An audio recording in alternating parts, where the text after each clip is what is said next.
Tidak keluar saat jam pelajaran. Tidak keluar saat jam pelajaran. Kata Dina, apa lagi? Nggak boleh bolos.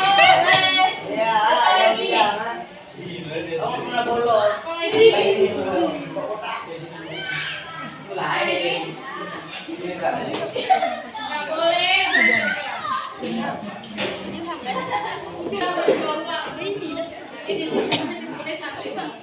Masing-masing tulis silang untuk kelas. Tadi lihat tadi. Beda pertemuan. Apa lagi? Menurut kalian kira-kira apa? Kayaknya ada, nggak tahu juga. Ini ada.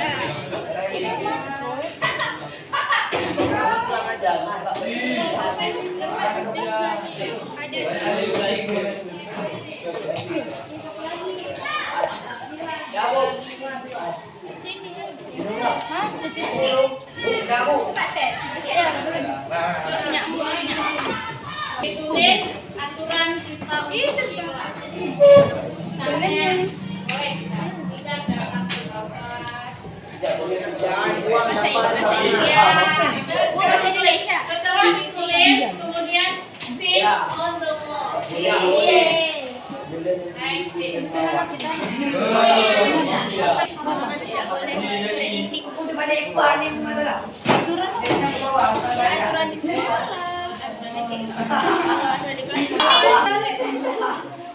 Nah, yang kembali. Selvia, Zaki, Indah.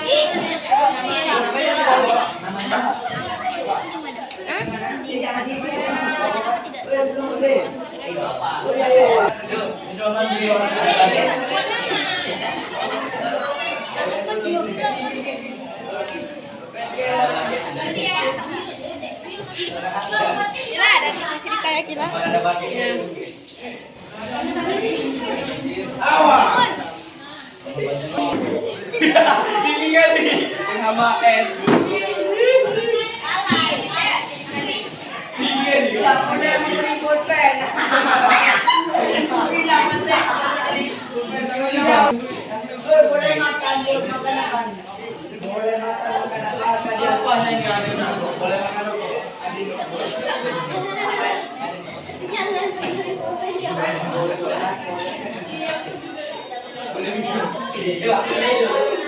Lagi ujian ya, Pak. Jadi ada tebalan.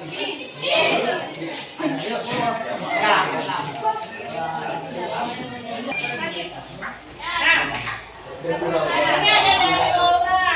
Tidak boleh mencoret dinding. Tidak boleh makan di kelas. Ya, ini boleh makan di Tidak boleh mencoret dinding. Tidak boleh menyontek saat ulangan. Ya, apa dulu? Nih, apa-apa.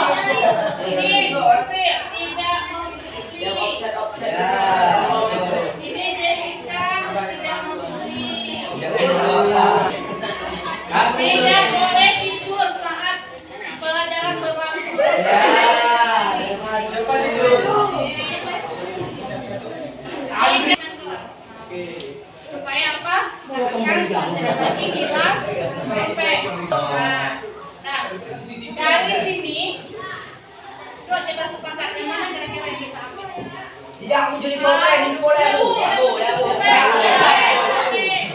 jadi golpen. Boleh gitu. Apa lagi? Jangan membuli Bu. Ini adalah Sihan, good. Jaga kebersihan. Good.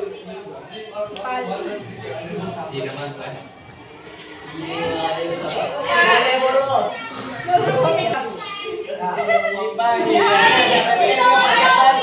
Nah, ini kita mau peraturan. Dari peraturan muncullah. Dari kesepakatan ini dari kesepakatan kita buat sebuah keyakinan. Apa itu? Apa keyakinan? Keyakinan itu apa?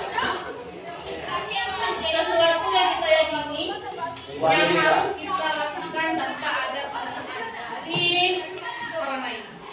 Menanamkan nilai kejujuran. Nilai apa?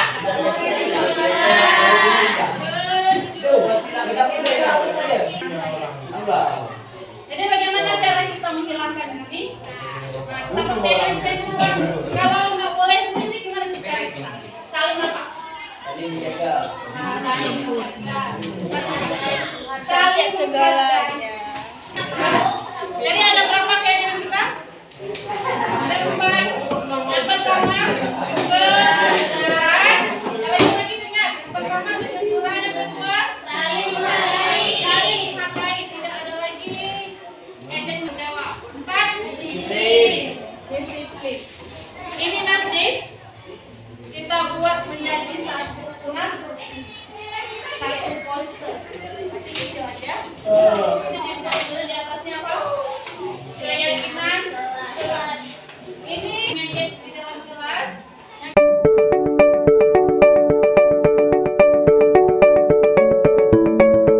Assalamualaikum warahmatullahi wabarakatuh.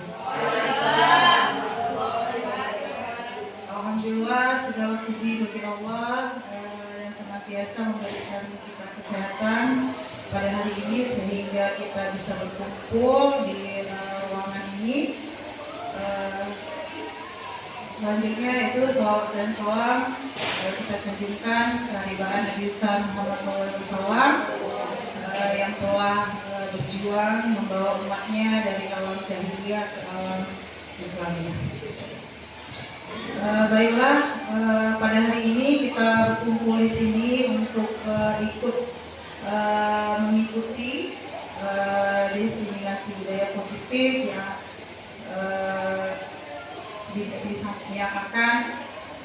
disampaikan oleh Bu Vera.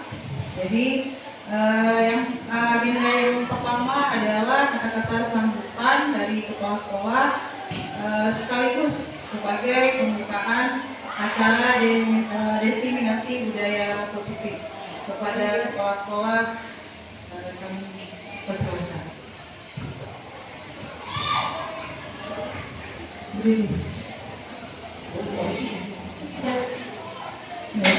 Assalamualaikum warahmatullahi wabarakatuh. Terima kasih kepada Ibu Moderator yang sudah memberikan kesempatan kepada saya untuk memberikan kata-kata sambutan dan sekaligus membuka acara ini. Alhamdulillahirrahmanirrahim. Wassalatu wassalamu ala asyrofil anbiya'i wal mursalin wa ala alihi washabihi ajmain. Amma ba'du. Puji syukur kehadirat Allah Subhanahu wa taala. Hari ini kita masih diberikan kesehatan dan umur sehingga kita dapat berkumpul di ruangan ini. Salam beriring salam juga kita hadiahkan untuk baginda Rasul Nabi Muhammad SAW kepada keluarga, sahabat, dan pengikut beliau.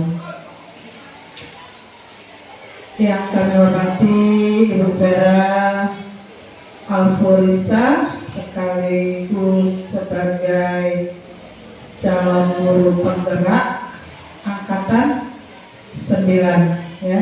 Jadi acara kali ini adalah diseminasi budaya positif ya. Kalau kita berpikir tentang budaya putih, sebenarnya kita sudah sering melakukan kegiatan-kegiatan yang bersifat positif di sekolah, ya kan? Jadi apa yang dimaksud dengan budaya itu adalah segala sesuatu yang kita lakukan sehari-hari, yang sering kita lakukan, sudah membudaya dalam diri kita. Nah, itu yang dibilang berbudaya, ya. Jadi kalau misalkan budaya positif di sekolah itu dimaksudkan untuk apa? Ya, yaitu dimaksudkan untuk menanamkan sifat-sifat positif pada siswa, ya, sehingga dia bisa berubah nalarnya, berubah sikapnya, dan berubah tanggung jawabnya. Nah, jadi itu yang dibilang budaya positif. Guru sangat berperan dalam membentuk budaya positif ini. Kenapa? Karena guru yang langsung bertemu dengan siswa, ya, guru yang langsung bertatap muka dengan siswa dalam pembelajaran, apalagi guru wali kelas. Kadang siswa itu ketika guru mapel yang berbicara, mereka kurang yakin, kurang apa ya? Kurang peduli. Kalau guru-guru yang ini mengajak, misalkan mengajak apa, tapi ketika wali kelasnya berbicara, nah wali kelas ini rupanya dia punya power tersendiri bagi anak didiknya. Nah langsung mereka, oh ini wali kelas saya minta seperti ini. Nah, jadi di situ juga bagaimana budaya positif itu kita kembangkan dari wali kelas. Misalkan kita membuat kesepakatan kelas. Oh, kelas ini peduli dengan lingkungan. Seperti apa peduli dengan lingkungan? Nah, kita membuat komitmen bersama siswa-siswa kita, ya. Nah, seperti itulah. Jadi semoga acara ini bermanfaat bagi kita semua, ya. Nah, baiklah, saya akan membuka acara ini. Assalamualaikum, bismillahirrahmanirrahim. Acara diseminasi budaya positif di sekolah secara resmi kita buka. Baiklah, assalamualaikum warahmatullahi wabarakatuh.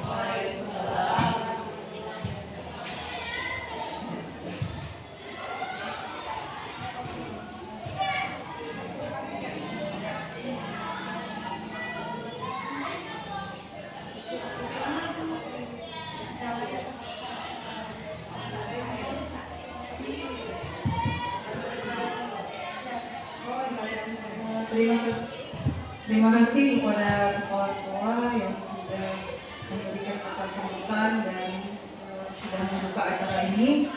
Selanjutnya adalah acara puncak kita, yaitu designasi budaya positif yang akan disampaikan oleh pemateri, yaitu Ibu Vera Fulisa sebagai calon guru penggerak. Baiklah, saya sebagai moderator undur diri. Saya akhiri. Assalamualaikum warahmatullahi wabarakatuh. Waalaikumsalam.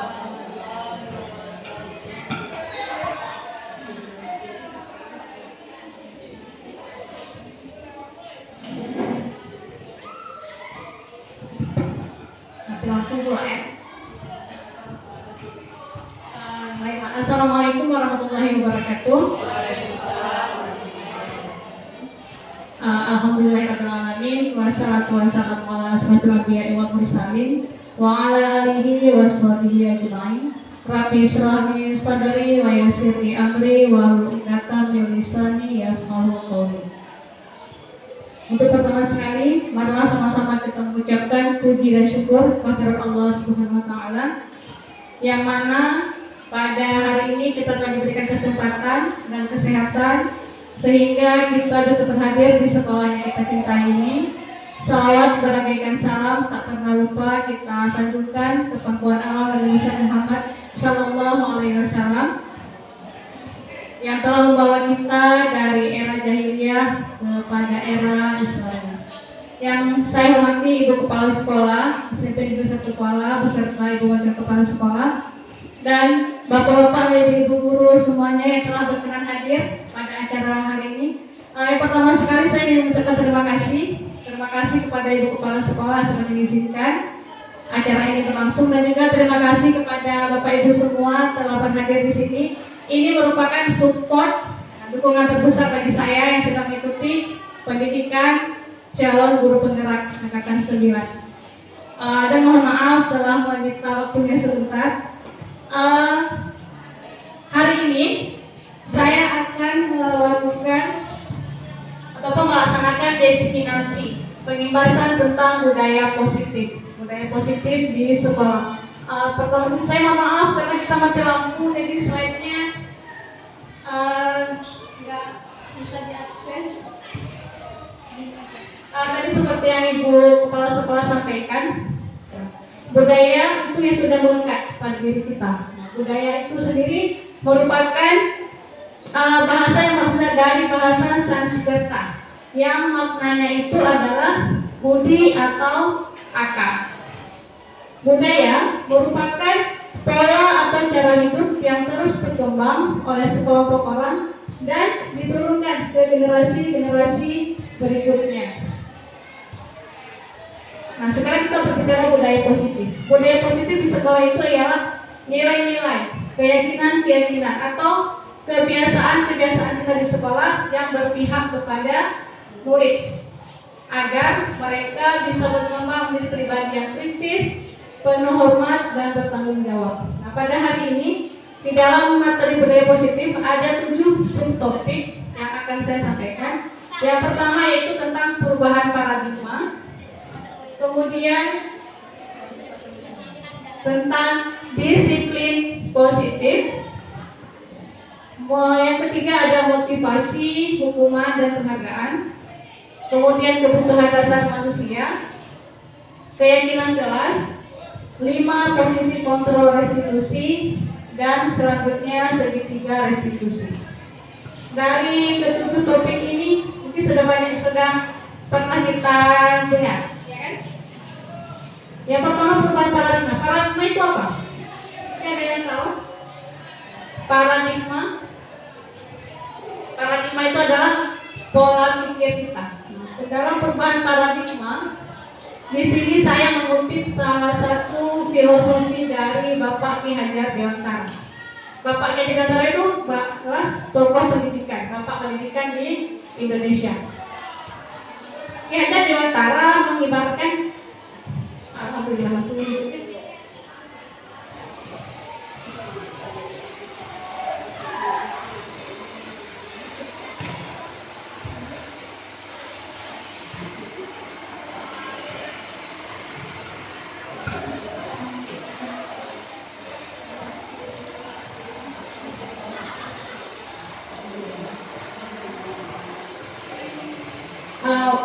Ki Hajar Dewantara mengibaratkan guru itu, nah kita itu sebagai seorang petani atau pekebun, dan siswa kita sebagai benih.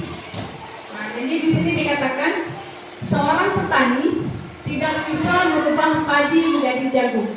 Ini maksudnya bagaimana? Kalau kita menanam padi, yang kita panen padi.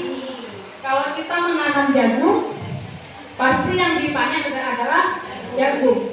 Tidak mungkin kita menanam padi, panennya jagung. Mungkin nggak?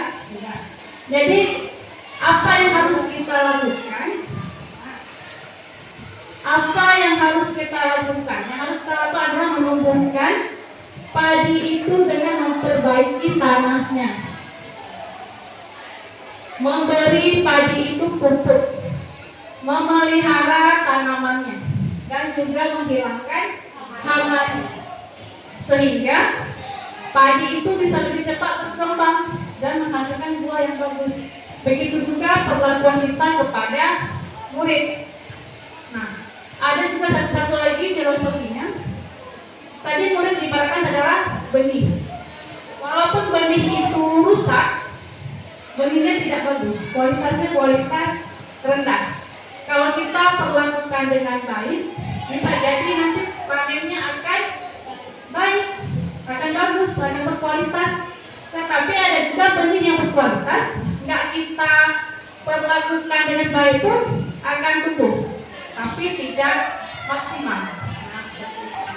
Sekarang, oke, kita mulai bermain. Nah, sekarang bermainnya berdua, berpasangan. Nah, cari temannya 2. Kalista itu sama Pak Nur.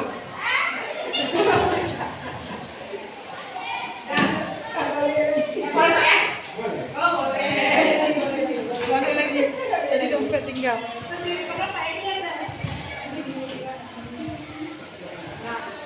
Permainannya adalah, nah judulnya, marilah buka. Nah, ayo buka. Salah satu teman, yang satu A, yang satu B. Suci A, kakak B. Yang A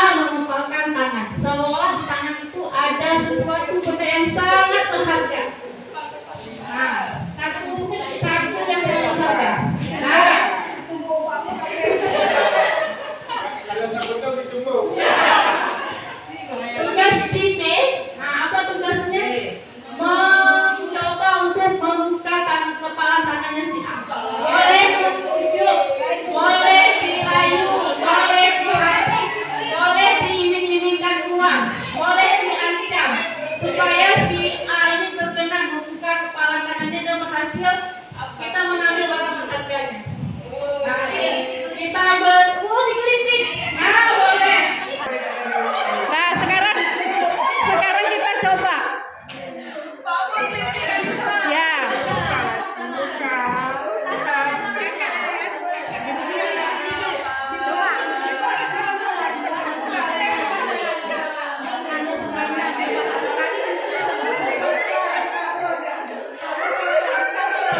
Ya, boleh dipaksa.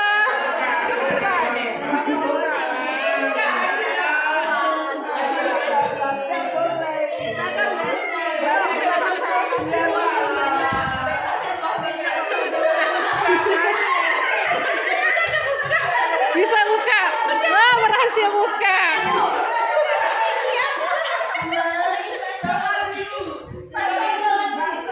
Gantian. Yang A jadi B, yang B jadi A.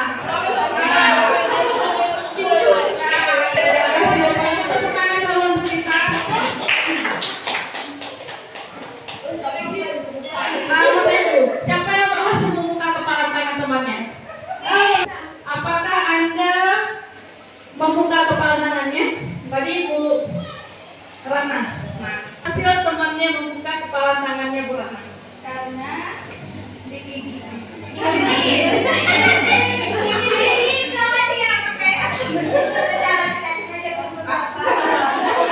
Bukan membuka tangan secara mengendak, tapi iya, makanya jangan lagi kita bukan sengaja terbuka. Siapa yang ingin memberikan komentar? Saya buka punya teman karena dia kasih reward sama saya. Kalau saya mau buka tangan, dia akan memberikan sebuah berlian untuk saya.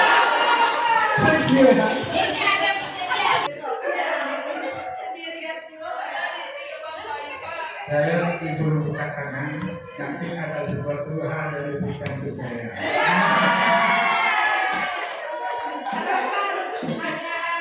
Ada yang masuk. Diajak langsung menang sama.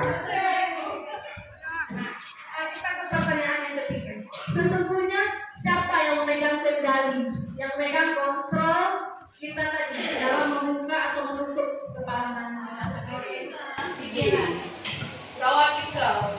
Dari pikiran, pola pikir, ya.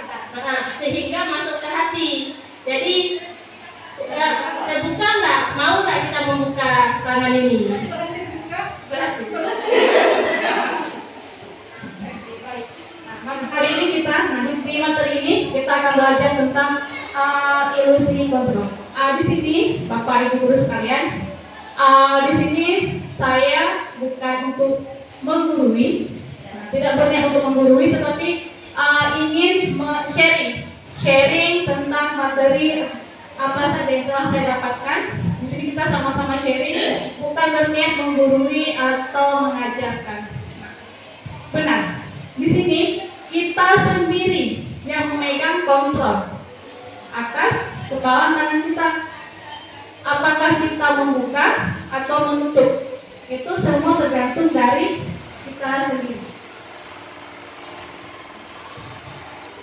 Ini ada dari Dr. William Glasser, ada 4 teori kontrol. Nah, ini untuk meluruskan miskonsepsi dari ilusi kontrol yang selama ini. Yang pertama adalah ilusi guru mengontrol murid. Bisakah kita mengontrol murid? Nah, nanti ada penjelasannya. Kemudian ilusi bahwa semua penguatan positif itu efektif dan bermanfaat. Dan selanjutnya ilusi bahwa kritik dan membuat orang merasa bersalah itu bisa menguatkan karakter seseorang. Yang terakhir, ilusi bahwa orang dewasa memiliki hak untuk memaksa. Nah, ini ilusi guru mengontrol murid. Pernah nggak kita merasa kita itu bisa mengontrol murid?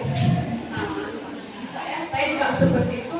Anak-anak harus melakukan apa yang saya suruh. Saya di kelas ini, anak-anak itu kita kontrol penuh, itu anggapan kita selama ini.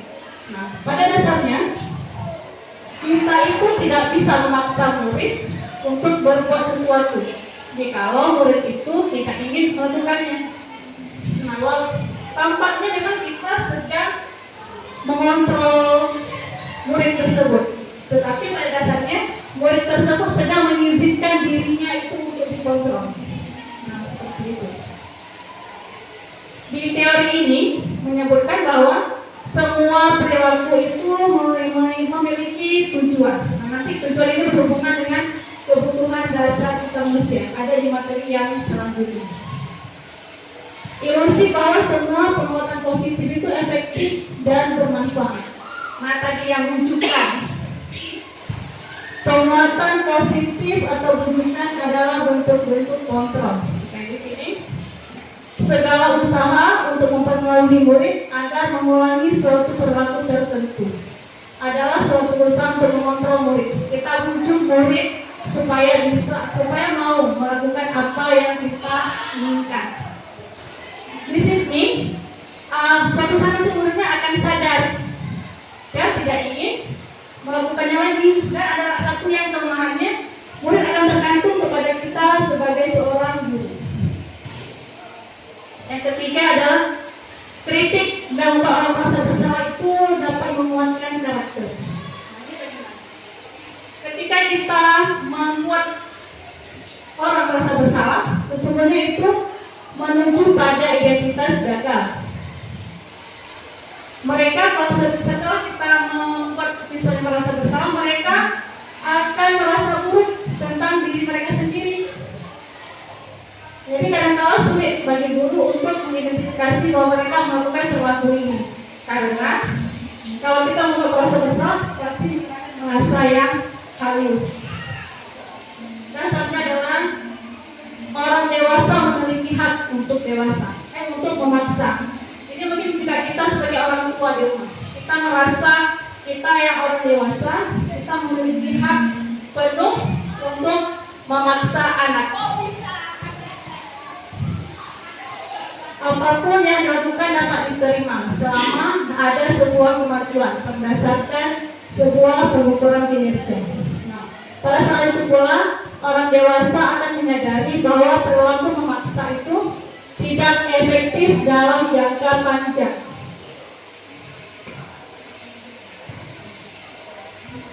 Ini sedikit perubahan paradigma tadi dari stimulus kontrol menjadi teori kontrol, stimulus respon ke teori kontrol. Kita di sini dua kebutuhan kita sama. Nah, kita sering menyamakan semua kebutuhan siswa di kelas. Apapun yang saya bawa ke kelas, materi apapun yang saya sampaikan, itu sudah menurut saya paling bagus karena sudah memenuhi semua. Karena kita berpikir kebutuhan murid itu sama. Seharusnya apa? Kebutuhan semua murid itu berbeda. Semua orang murid yang sama. Ini juga sama tadi. Setiap orang itu memiliki gambaran yang berbeda. Orang lain bisa mengontrol saya. Benar seperti itu? Benar nggak orang lain bisa mengontrol saya? Seharusnya bagaimana? Hanya kita sendiri yang bisa mengontrol diri kita sendiri. Saya bisa mengontrol orang lain. Bisa? Enggak.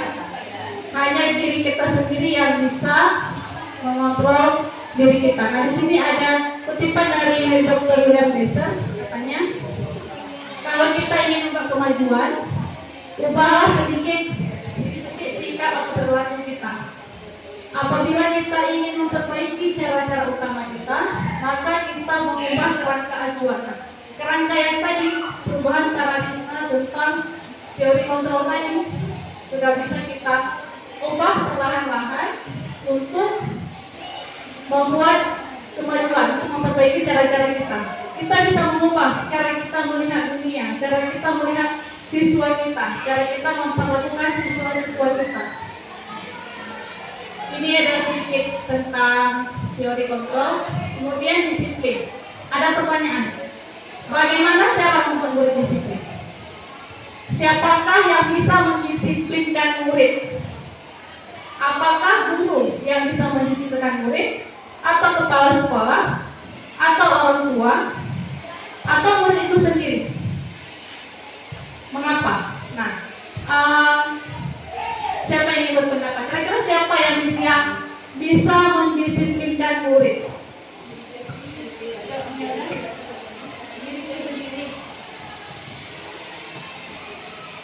Kalau menurut saya bicara itu kembali ke diri murid sendiri. Sebagai seorang guru kita hanya bisa memberikan atau memberitahu bagaimana cara mereka mendisiplinkan diri mereka. Yang mengerjakan itu atau yang melaksanakan itu adalah murid itu sendiri.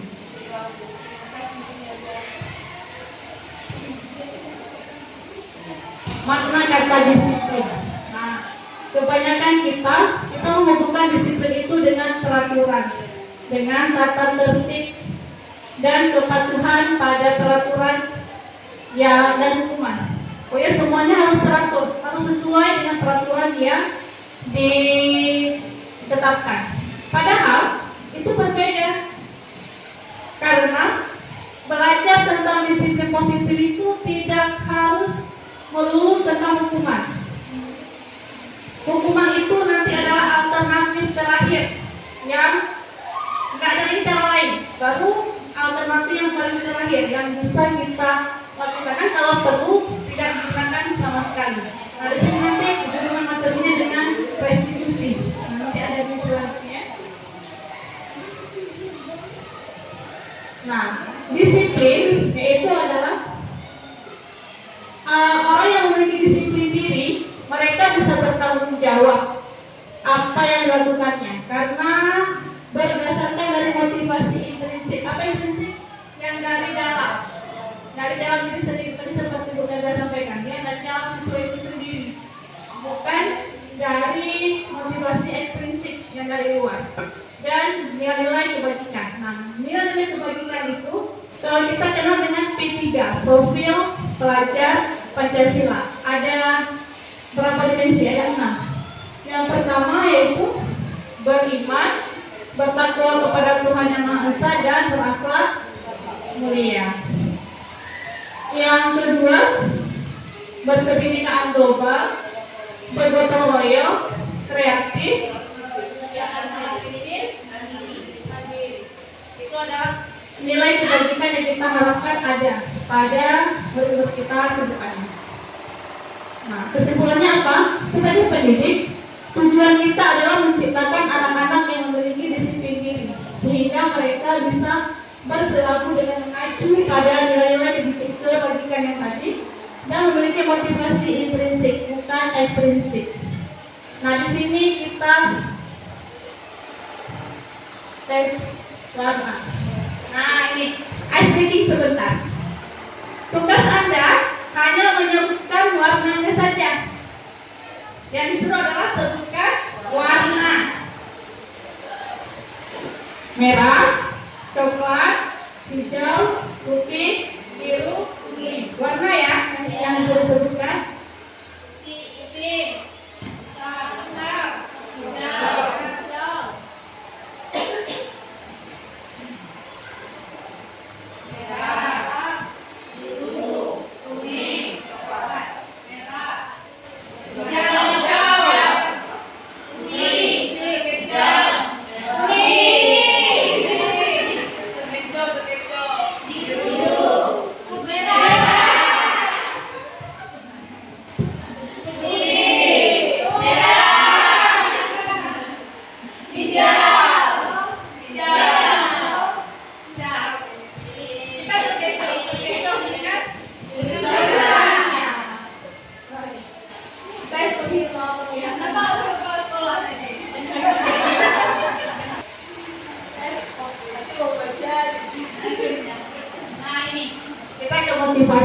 Motivasi itu apa? Dorongan dari diri sendiri untuk melakukan sesuatu. Ada 3 motivasi perilaku manusia. Nah, dari ini dia dosen dalam bukunya Restructuring School Discipline menyatakan ada 3 motivasi perilaku manusia. Yang pertama, untuk menghindari hukuman, untuk menghindari ketidaknyamanan atau hukuman. Yang kedua, untuk mendapatkan imbalan, untuk mendapatkan penghargaan. Dan yang ketiga, untuk menghargai diri sendiri. Nah, di sini. Nah, kalau untuk menghindari hukuman bagaimana? Kita melakukan sesuatu supaya nggak kena hukuman. Ya, kalau yang untuk mendapatkan imbalan. Yang satu, ya, ada imbalan yang diterima setelah melakukan sesuatu. Dan yang ketiga, untuk menghargai diri sendiri. Nah, saya ada pertanyaan untuk kita semua guru kan? Ya. Kita semua datang tepat waktu, itu motivasi yang mana? Motivasi Biar apa saya makan menghargai diri sendiri. Nah, sini. Untuk menghindari itu, supaya nggak merah di esapa.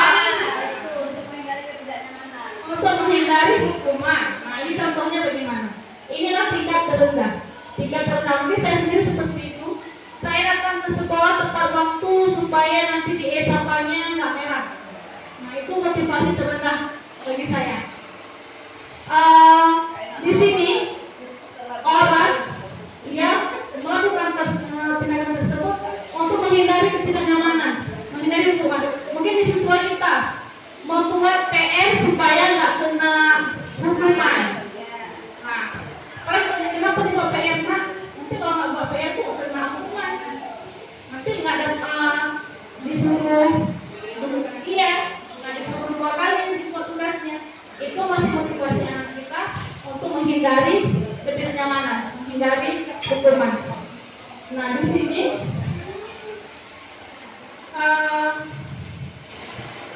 yang kedua, untuk mendapatkan imbalan. Nah, kalau siswa kita bagaimana? Buat tugas supaya dapat nilai bagus.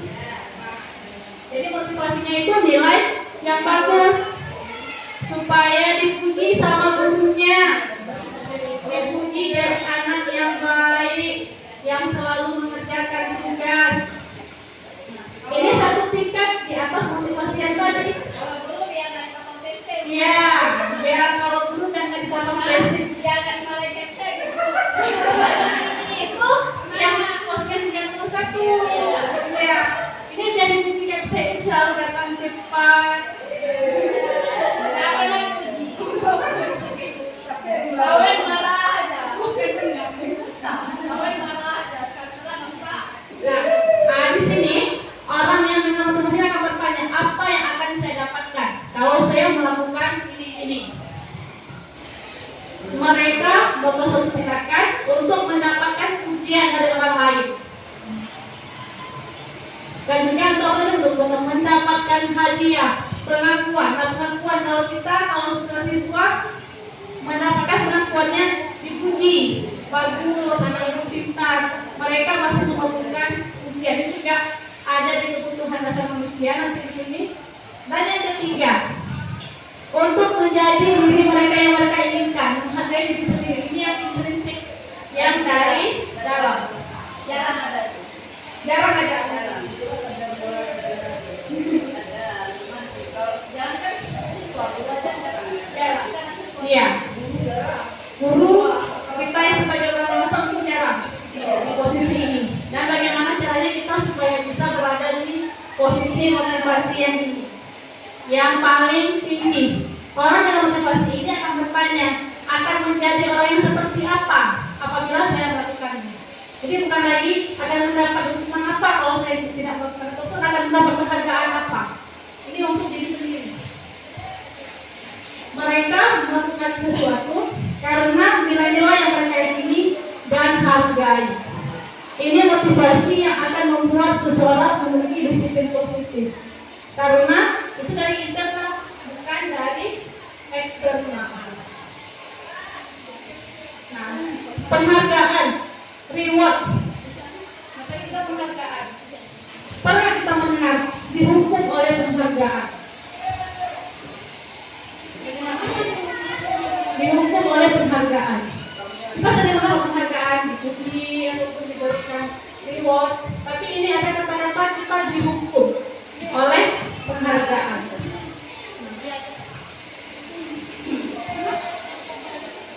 Disampaikan oleh Alfie Kohn, penghargaan itu berlaku sama dengan hukuman. Dalam arti meminta atau menunjuk seseorang melakukan sesuatu untuk memenuhi suatu tujuan tertentu dari orang yang meminta atau membujuk. Bagaimana? Di sini ada Pengaruh jangka pendek dan jangka panjang. apa disampaikan di sini? Penghargaan itu efektif jika seseorang kita ingin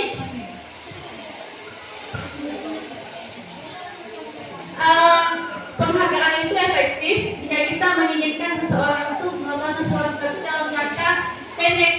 Kalau dalam jangka panjang tidak akan efektif lagi. Karena apa? Karena orang tersebut akan bergantung kepada penghargaan. Kalau tidak diberikan penghargaan, tidak akan dilakukan lagi. Penghargaan itu kayak ini, merusak hubungan. Ini maksudnya bagaimana? Penghargaan merusak hubungan. Bagaimana kira-kira? Pernah kita berpikir penghargaan itu merusak hubungan? Nah, ketika misalnya dalam komunitas nih, ketika seseorang diberikan penghargaan, ada orang lain yang merasa tidak senang. Ketika temannya tersebut diberi penghargaan, jadi bisa merusak hubungan harmonis yang selama ini tercipta, retak karena penghargaan. Nah, seperti itu. Nah, sering terjadi di kota-kota besar.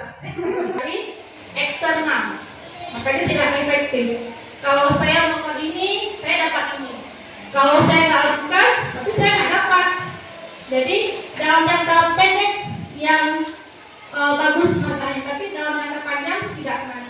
Penghargaan ini kalau bagi siswa kita sering kita memberikan permen. Permen siapa yang cepat siap dapat permen. Jadi ketika kita tidak memberikan permen, mereka udah nggak ada lagi motivasi untuk cepat siap. Nggak ada lagi penghargaan di situ. Makanya dikatakan penghargaan itu hukuman, dihukum oleh penghargaan. Nah, di sini hukuman atau konsekuensi. Apakah perbedaan hukuman dan konsekuensi? Hukuman itu bersifat mendadak, tanpa kita sepakati dulu dengan siswa, kita langsung memberikan hukuman. Misalnya telat keliling lapangan 10 kali, jadi anak-anak itu terkejut mendapat hukuman. Kalau konsekuensi sesuatu, iya memang harus kita lakukan setelah. Kalau kita melakukan ini, saya harus ini. Itu konsekuensi. Yang pertama, mencatat 100 kali di dalam buku kalimat saya tidak akan terlambat lagi karena terlambat sekolah. Hukuman atau konsekuensi? Hukuman atau konsekuensi? Konsekuensi. Nanti kita lihat. Lari mengelilingi lapangan basket 2 kali karena terlambat hadir di sekolah. Hukuman. Murid diminta untuk push up 15 kali karena tidak menggunakan masker di sekolah. Hukuman. Menggantikan kertas tugas teman yang dicoret. Konsekuensi. Membersihkan tumpukan air di meja tulis karena tersenggol pas belajar. Hukuman atau konsekuensi? Konsekuensi. Hukuman. Lihat. Murid disuruh untuk mengenakan ada kaitu sedikit. Murid disuruh tidak menggunakan sepatu seharian di sekolah karena tidak menggunakan sepatu hitam. Nyeker di sekolah seharian. Hukuman atau konsekuensi? Hukuman.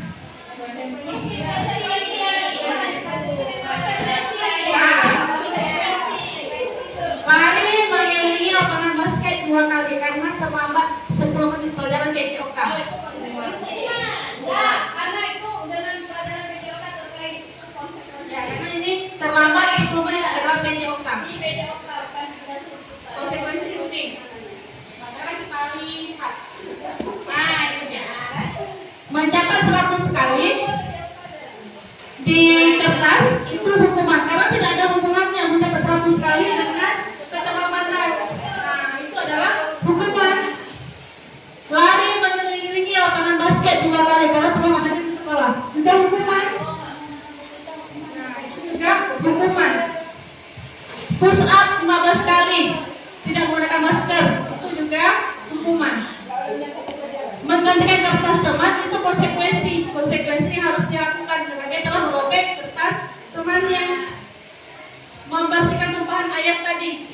konsekuensi.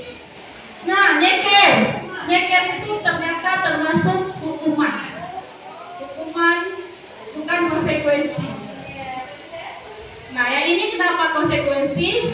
Lari mengelilingi lapangan 2 kali karena berhubungan dengan pelajaran PJOK.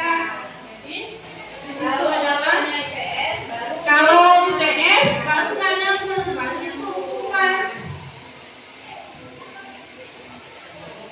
Nah, kebutuhan dasar. Selama ini sudah materi ke berapa? 4. Nah, ketiga lagi kebutuhan dasar. Biasa kita udah masuk ke dalam sandang, kebutuhan dasar itu apa? Seluruh tindakan manusia memiliki tujuan tertentu. Semua yang kita lakukan adalah usaha terbaik kita untuk mendapatkan apa yang kita inginkan. Ketika kita mendapatkan apa yang kita inginkan, nah sesungguhnya di saat itu kita sedang memenuhi 1 atau lebih dari kebutuhan dasar kita. Ada 5 kebutuhan dasar, yaitu yang pertama bertahan hidup. Itu mungkin pangan. Kemudian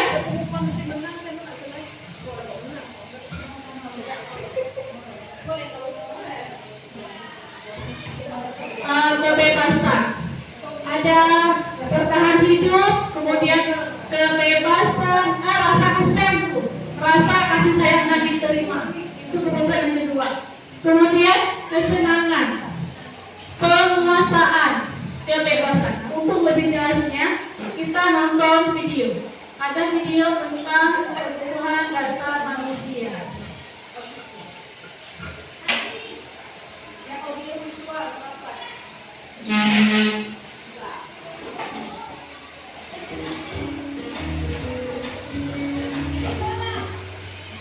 Salam dan bahagia Ibu dan Bapak Guru hebat. Untuk membangun budaya sekolah yang positif dengan lingkungan yang aman dan mendukung murid untuk menjadi pribadi yang berdaya, seimbang, dan bahagia, salah satu upaya yang dapat dilakukan oleh guru adalah memahami kebutuhan dasar yang mendasari perilaku murid.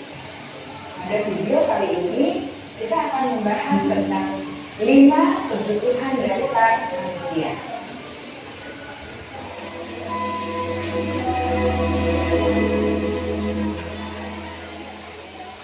Ki Hajar Dewantara dalam salah satu kutipannya menyatakan, kita ambil contoh perbandingannya dengan hidup tumbuh-tumbuhan. Seorang petani dalam hakikatnya sama kewajibannya dengan seorang pendidik yang menanam padi. Hanya dapat beruntung jika ia dapat memperbaiki kondisi tanah, memelihara tanaman tadi, memberi pupuk dan air, melasi ulat-ulat atau jamur-jamur yang mengganggu hidup tanaman tadi, dan lain sebagainya. Ketika guru memahami kebutuhan apa yang mendasari perilaku murid, dan guru berusaha menuntun dan mendukung murid dalam memenuhi kebutuhannya secara positif, pada hakikatnya guru tersebut ibarat seorang petani yang sedang berusaha memahami kebutuhan masing-masing tanaman, dan dia berusaha memenuhi kebutuhan tanaman tersebut agar dapat tumbuh dengan subur dan maksimal. Dr. William Glasser, seorang psikiater dari Amerika Serikat, menyatakan bahwa seluruh tindakan manusia memiliki tujuan tertentu, yaitu memenuhi kebutuhan dasarnya. Ketika kelima kebutuhan dasar telah terpenuhi secara memadai, maka murid akan tumbuh dengan seimbang dan bahagia. Sebaliknya, ketika kebutuhan dasar tidak terpenuhi dengan baik, maka seseorang akan mengalami emosi negatif, bosan, sedih, dan kecewa. Bahkan mereka dapat melakukan perbuatan yang bertentangan. Baik. Berbicara tentang kebutuhan dasar manusia. Di sini dikatakan anak-anak yang yang melanggar peraturan itu sebenarnya ada kebutuhan dasarnya yang belum terpenuhi, tetapi mereka tidak bisa mengungkapkannya. Makanya mereka melanggar aturan-aturan. Nah, di sini ada satu kasus. Nah, Ibu Ani, guru kelas 5 SD, ini kasusnya sedang bingung menghadapi ulang salah satu murid di kelasnya, namanya Agus. Beberapa anak telah datang dan mengeluhkan Agus yang seringkali meminta bekal makan siang pada temannya. Jika kita sebagai Ibu Ani, apa yang akan kita lakukan? Menurut kita, apa alasan Agus melakukan hal itu? Kira-kira kebutuhan dasar yang mana yang belum terpenuhi untuk si Agus itu? Dia sering meminta bekal makan siang sama temannya. Nah ini, ya, dalam konteks positif, Ibu Ani pertama kali mencari tahu itu alasan Agus melakukan tindakan tersebut. Bisa jadi jawabannya tergantung, kebutuhannya tergantung jawabannya. Kalau jawabannya Agus karena ia lapar, berarti kebutuhan dasar yang dia butuhkan adalah bertahan hidup. Kalau jawabannya itu dia senang, teman-temannya memperhatikan dia dengan sharing makan siang tadi, berarti kebutuhan kasih sayang yang kurang dia dapatkan. Kalau jawaban Agus, dia merasa hebat karena temannya jadi takut dan menuruti keinginannya, itu kebutuhan penguasaan.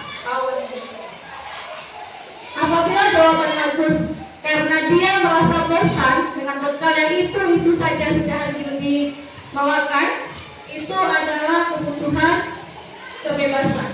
Dia maunya yang berbeda, jangan yang itu saja. Apabila jawaban Agus adalah karena iseng dan dia senang melihat ekspresi temannya itu marah, senang melihat orang susah, SMS. Nah itu berarti kebutuhan dasar yang tidak terpenuhi adalah kesenangan. Kalau kita di sekolah ada siswa, sebut saja si A, sering membuat kesalahan, sering membuat pelanggaran di sekolah. Mungkin ada salah satu atau beberapa kebutuhan dasarnya yang belum terpenuhi, tetapi kita tidak tahu dan juga siswanya tidak tahu cara menyampaikannya. Mungkin dia kurang kasih sayang di rumah, tidak ada perhatian dari orang tua, kena keyakinan kelas. Mungkin kita sudah pernah yang wali kelas ini juga pernah membuat keyakinan kelas di kelas. Ada sudah? Kenapa keyakinan? Kenapa tidak peraturan? Kenapa harus namanya keyakinan kelas, bukan peraturan kelas atau kesepakatan kelas? Karena bisa saja dilanggar. Kalau yakin dia juga nggak akan melanggar apa yang ada yang kita perintahkan. Karena kalau peraturan itu ada untuk dilanggar. Contoh peraturan tidak boleh datang terlambat. Berarti saya harus datang terlambat untuk melanggar peraturan tersebut. Ya. Keyakinan kelas. Nah, keyakinan itu seperti kenapa kita harus pakai helm pada saat berkendara? Itu nilai keyakinannya adalah keselamatan. Jadi nilai-nilai kebajikan atau prinsip-prinsip universal yang disepakati secara bersama itu adalah disebut dengan suatu keyakinan. Nah di kelas, tadi juga saya sudah menerapkan membuat keyakinan kelas. Keyakinan kelas itu bersifat abstrak. Nah pertama sekali simpelnya seperti ini. Kita buat peraturan dulu. Kadang-kadang buat nanti apa yang membuat Anda nyaman di kelas. Oh, nggak boleh datang terlambat, nggak boleh bolos, nggak boleh buang sampah sembarangan. Itu kan kalimat negatif. Nah dari peraturan itu kita ambil kesepakatan. Apa kesepakatan? Mungkin tadi dari 15 peraturan yang kita sepakat bersama cuma 6. Nah itu namanya kesepakatan kelas. Dari kalimat yang negatif kita ubah ke kalimat yang positif. Tidak boleh datang terlambat. Positifnya datang di awal, datang tepat waktu. Tidak boleh membuang sampah sembarangan. Positifnya buang sampah pada tempatnya. Nah, itu sudah termasuk ke kesepakatan kelas. Nah, di keyakinan kelas ini kita merujuk ke nilai kebajikan. Misalnya tadi kesepakatan kita datang tepat waktu. Itu nilai keyakinan kelas kita apa? Disiplin. Nah, jadi itu yang kita ciptakan. Jadi kita nanti membuat peraturan apa, membuat keyakinan kelas supaya anak-anak itu tadi seperti yang Ibu Ratna sampaikan, ada keyakinan di dalam dirinya untuk melakukan hal tersebut. Bukan peraturan yang harus dipatuhi, tapi keyakinan dari dalam diri sendiri. Itu keyakinan kelas. Kita tes mata lagi lah ya. Bukan tes mata, tes ketepatan. Nah, jawab dengan cepat. Baiklah, mari kita mulai. Jawab cepat. Bukan warnanya? Awan warnanya? Tisu warnanya? Sapi minumnya?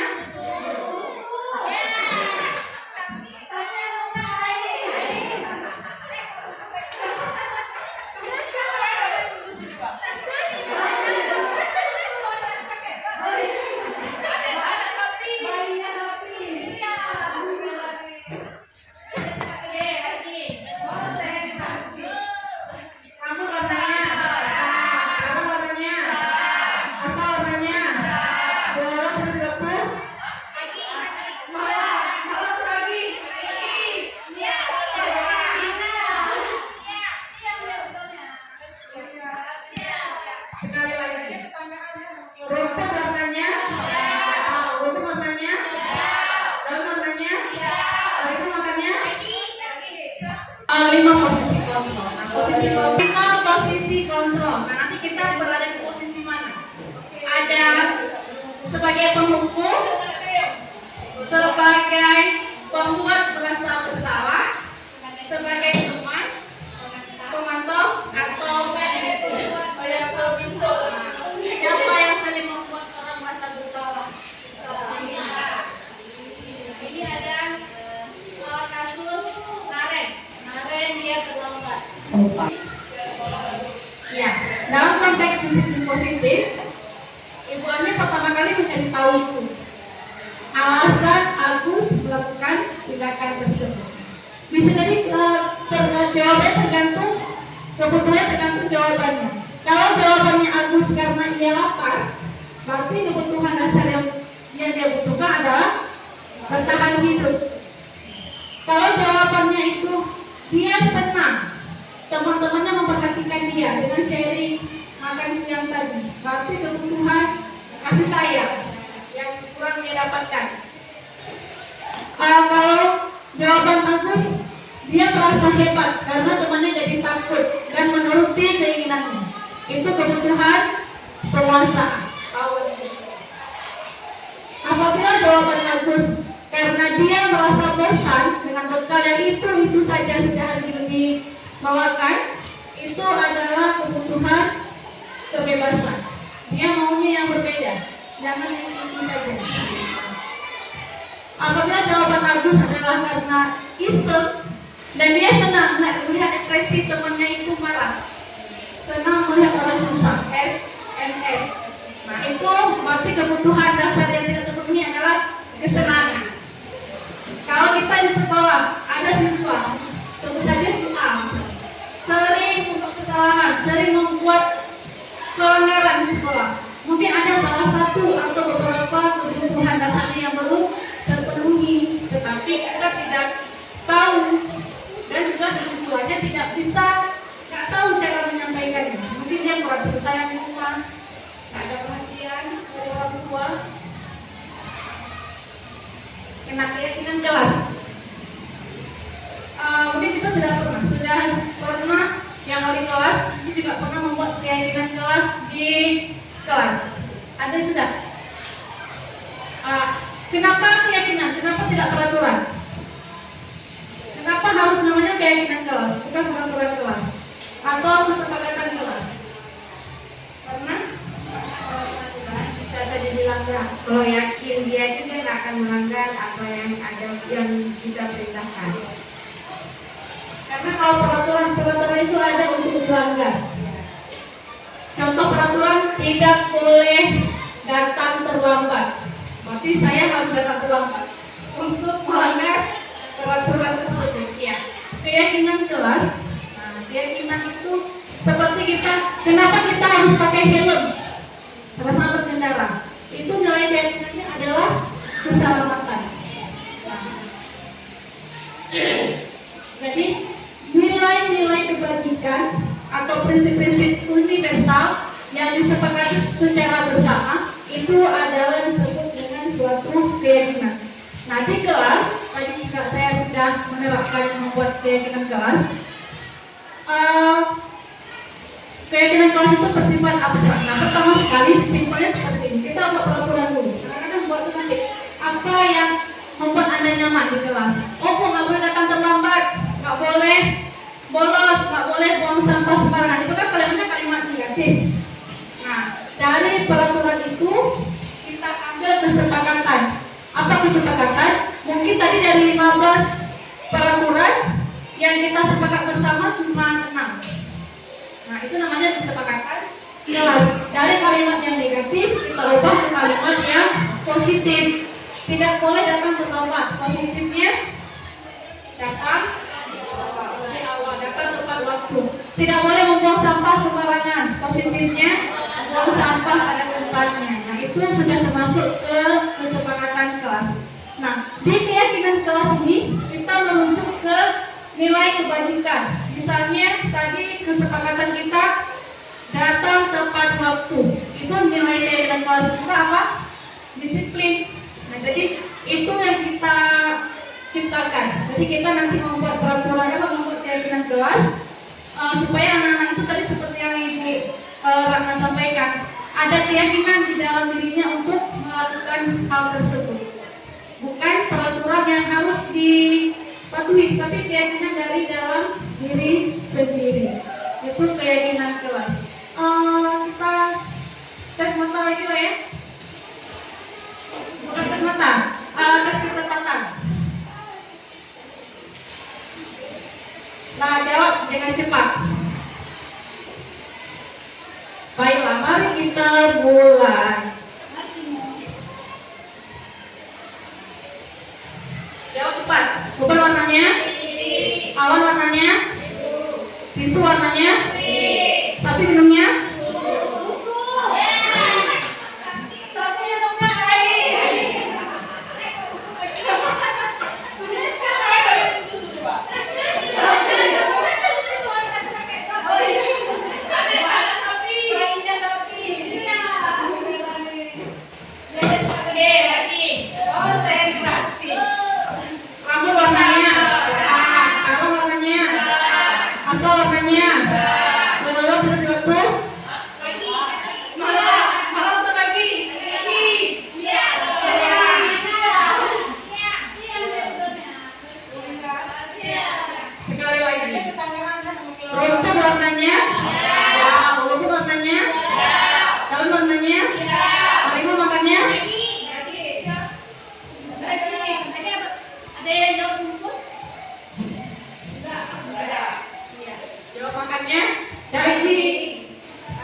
Sebagai penghukum, sebagai pembuat merasa bersalah, sebagai teman, pemantau, atau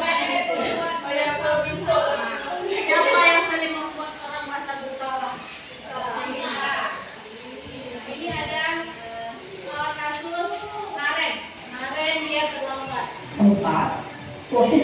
memantau atau monitor unit di sekolah dan melihat bagaimana kelima posisi kontrol dalam menghadapi masalah tersebut. Di posisi pembunuh.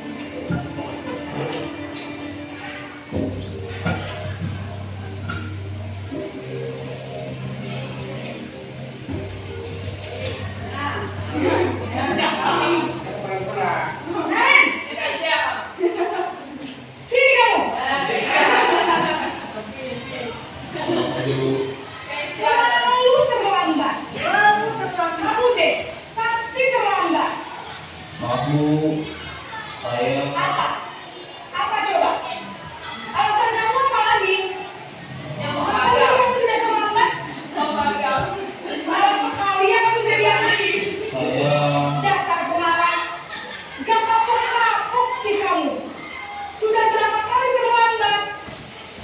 Sana, kamu keliling lapangan basket 2 kali. kenapa saya basket Bu? Kenapa? Kamu orang ibu. Berani-beraninya jawab. Sudah terlambat, masih berani jawab pula. Sekarang, keliling lapangan basket 5 kali sekalian. Biar kapok. Cepat. Pergi sana ke lapangan basket. Posisi tertutup biasanya berbicara dengan nada tinggi, menghabis, menunjuk-nunjuk, menyakiti, dan menunjuk. Dukungan bisa berupa fisik maupun psikis.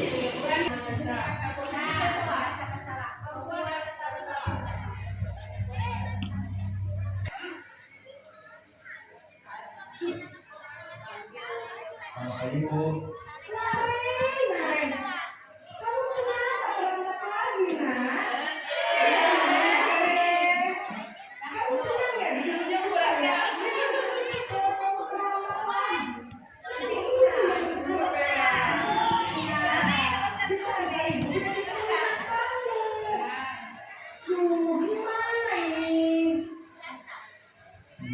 Maaf Bu,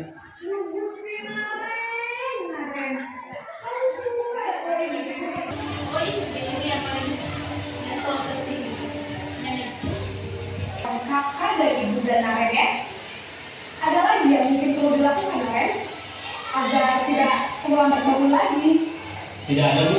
Baik Naren, terima kasih untuk kerjasama kamu. Sekarang kamu perlu kembali ke kelas untuk belajar. Baik Bu, terima kasih. Posisi manajer adalah posisi kontrol yang disarankan untuk membimbing murid memiliki sikap disiplin yang positif, yaitu murid yang mandiri, bertanggung jawab, dan dapat memecahkan masalah. Tujuan dari posisi ini adalah agar murid dapat berefleksi atas tindakannya. Guru akan dengan tulus memberikan pertanyaan-pertanyaan bermakna, sehingga membuat murid dapat belajar dari kesalahannya dan mencari sebuah solusi untuk menyelesaikannya. Posisi di mana kan kita? Pertama kali. Kita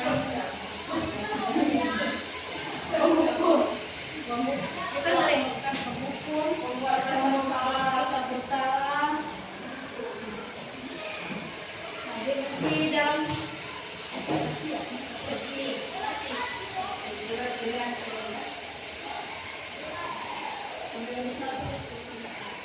nah, di kesimpulannya dari kelima itu memang yang paling ideal, bukan tidak boleh yang lain, tapi yang paling ideal itu adalah yang di posisi manajer tadi, yang posisi kelima. Kenapa di sini yang di posisi kelima? Karena anak-anak itu mencari solusi bersama, tidak membuat dia merasa bersalah, tidak memukul, tetapi seperti yang dinilai tadi, katanya apa solusi dari kamu, keyakinan kelas mana yang telah kamu lakukan di sini. Makanya kita perlu yang tadi menyusun keyakinan kelas. Kalau sudah tersusun keyakinan kelas, sudah lebih mudah menerapkan yang selanjutnya. Nanti yang terakhir, nah di sini tadi misi 3 restitusi di posisi kontrol tadi. Di sini yang tahapannya ada 3. Ini yang posisi manajer. Yang pertama di tahapan segitiga itu ada segitiga. Yang pertama itu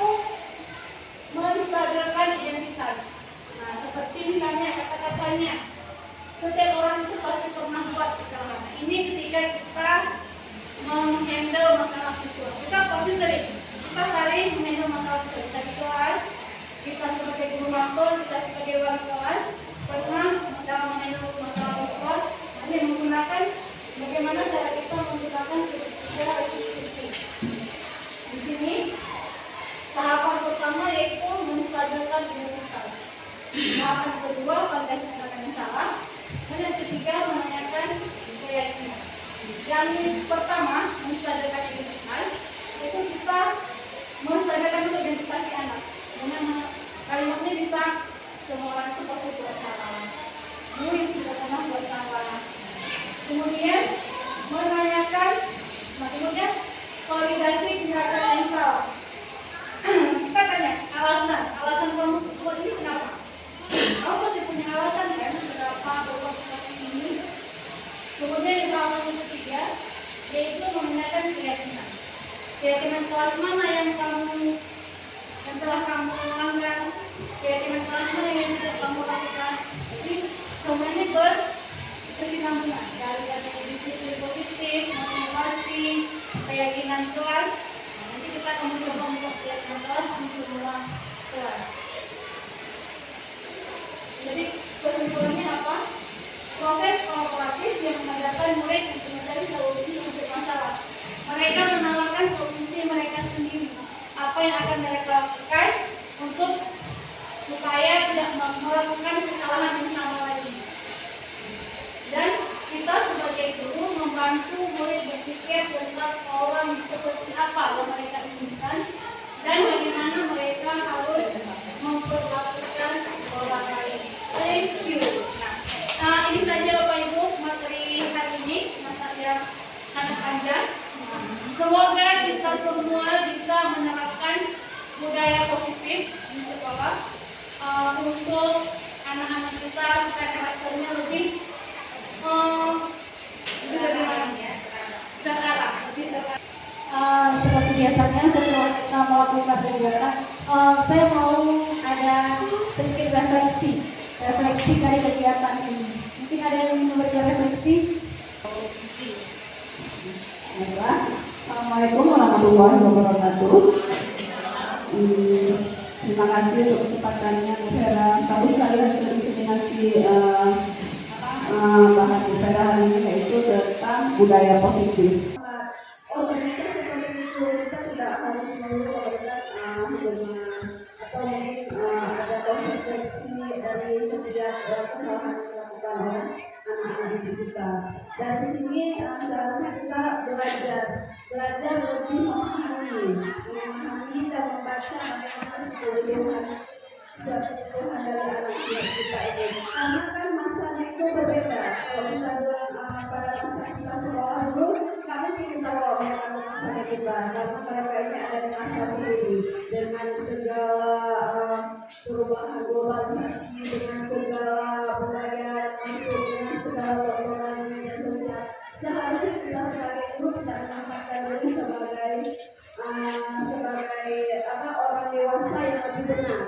Mungkin yang dilakukan anak didik kita mungkin memang salah atau tidak sesuai dengan konsekuensi atau kesepakatan atau aturan sekolah. Seharusnya kita harus memahami. Mungkin benar kita identifikasi dulu anak itu kenapa ada masalah apa. Mungkin dia di rumah seperti apa kondisinya. Itu sih sebenarnya. Untuk yang lain mungkin banyak pelajaran yang berjalan soal ini. Sebenarnya banyak pelajaran positif yang didapatkan hari ini. Bagaimana menjadi seorang guru yang betul-betul dibutuhkan oleh anak didik kita. Bagaimana seharusnya kita memperlakukan anak didik kita, semua ada di hasil paparan yang Bu Vera sampaikan. Itu saja kita. Terima kasih.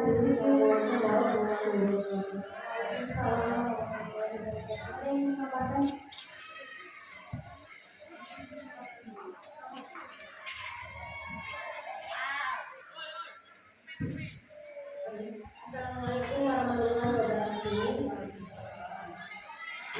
Sebelumnya saya mengucapkan terima kasih kepada Ibu Vera telah membuka kembali wawasan kepada kami tentang diseminasi budaya positif.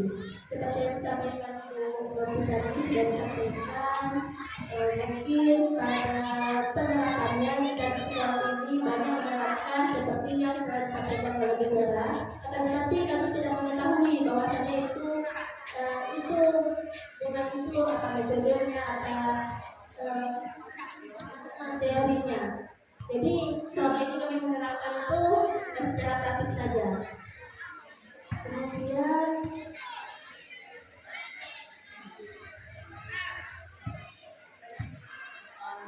kemudian banyak pembelajaran seperti harus